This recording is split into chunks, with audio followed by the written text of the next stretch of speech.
Hi, I'm Nicole Scott for Netbook News, and I'm here to do an extended review of the PadFone docking station. I've already got an extended review of the PadFone up, so if you want to check that out, it's right over here. And if you're interested in the hardware, the specs, everything like that, that's all in my previous reviews. We probably have a dozen videos up detailing the PadFone and everything that it gets up to. But what I'm doing for you today is giving you my impressions of the PadFone docking station after about 6 weeks of use. Now, it hasn't worked its way into my usage scenario. And the main reason for that is because of this. I have an Ultrabook.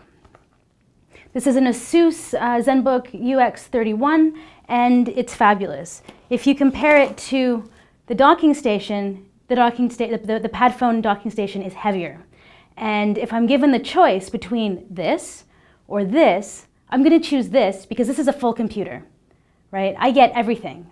And all of my stuff's on there. Here, I'm limited to email, docs, games, surfing, right? With this, I have a full internet experience, and this is heavier. Now, for the PadFone and the dock itself, I do like the way that it does slide into the back. It's a really comfortable experience to dock it, and it really is amazing to have like a full 20-30 hours of battery life. I mean, it goes on forever and ever and ever.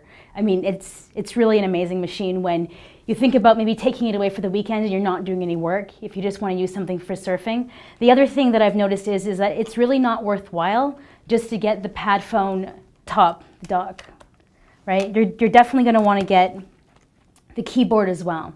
Because the PadFone dock is thick, it's extremely thick, and it's extremely heavy.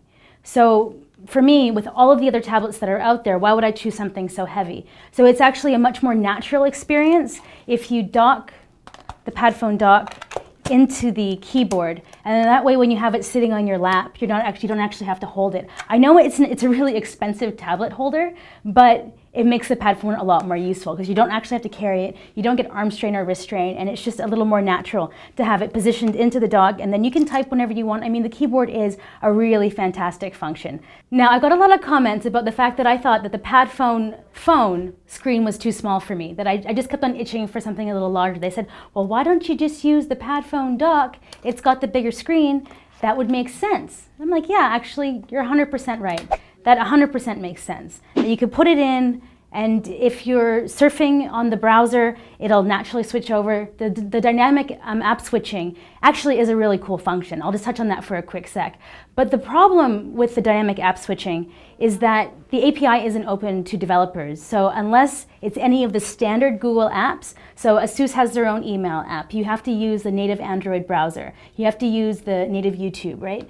That comes with the browser. All of that switches seamlessly. The contacts, the email, the browsing, the camera, any games that I'm playing or any other apps that aren't ASUS apps, you have to reload them, you have to start over, and that's not going to change anytime soon.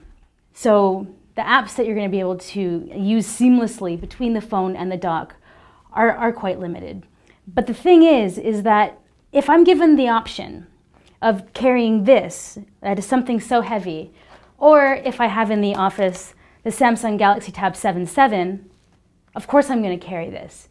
The 7.7 I think is the best tablet on the market. I'm totally in love with it. It fits into my purse, it fits into my bag, and even it can technically fit into my back pocket of my jeans if I wanted it to. It might look a bit stupid, but I could still do it, right? So I mean, this is a mobile tablet to me. It's something that's easy to take around. This, it's thick.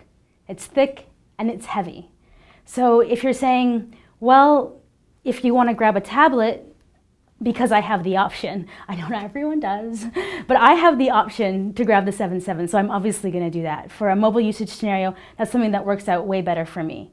So if you want something where you're going to be using this for the tablet aspect, think about how mobile the tablet's going to actually be if it's this thick and heavy. The bonus side is that it continuously charges your phone. So that's definitely amazing. Same with the dock, that everything charges the phone is kind of great because I'm always carrying around an extra battery or an extended battery pack. So who should pick up the PadFone with docking station? I mean, I think the usage scenario for all of the Transformer hybrids is extremely specific. Even though this looks like a netbook, it's not, right? This is not a full-blown computer. The browsing experience is going to be a little more limited. I mean, yeah, the games and everything, they look fantastic, but if you just can't replace a full-blown computer with this. If your expectations are email, Facebook, taking notes, modifying some documents, so light stuff, light internet-based stuff, it really is fantastic. So this is definitely something that you should pick up. If you're not looking to do any kind of photo editing or any kind of video editing, yeah, it's possible, but you definitely can't do that on this machine. The usage scenario for me, just it hasn't worked out. I haven't found a place. We have the original Transformer, the Transformer Prime, and we have this, and they just haven't worked their way into my usage scenario. I tried taking them to the show floor to do some blogging. These are mobile processors. I mean, it's a phone powering this. So multiple tabs being open, I mean, technically Android is multitasking, but it's not the multitasking that you're used to on your computer. Right? So people think that because this has a keyboard docking station that it can do that. And I'm telling you right now it can't. So you kind of need to adjust your expectations. If you're using this because you want to have a tablet, it's a $200 add-on from the phone.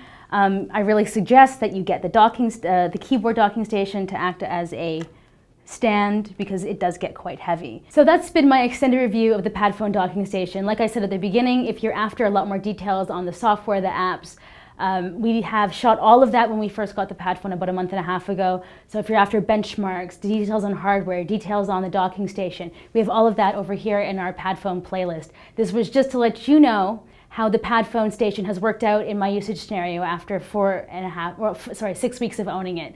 So I'm Nicole Scott for Netbook News, giving you my 2 cents on the PadFone.